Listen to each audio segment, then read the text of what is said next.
धरती को और हमारे पुरखों को नमन करते हुए यहाँ पे उपस्थित सभी हमारे भी प्रदेश के आरक्षण को बचाने आए हुए लोग, हमारे मेहमान, सभी को जोहार करते हुए मैं अपनी बातों को शुरू करती हूँ। चूंकि ये आरक्षण की मांग है, काफी लंबे समय से चलती आ रही है और लोगों में काफी भ्रम की स्थिति है।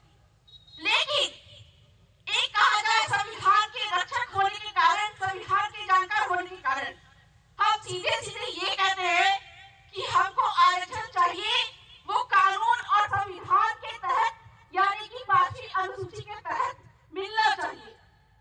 और 5 जनवरी 2011 का जो जजमेंट आया नंदाबाई भील का, उस जजमेंट का भी आज जन्म दिवस है।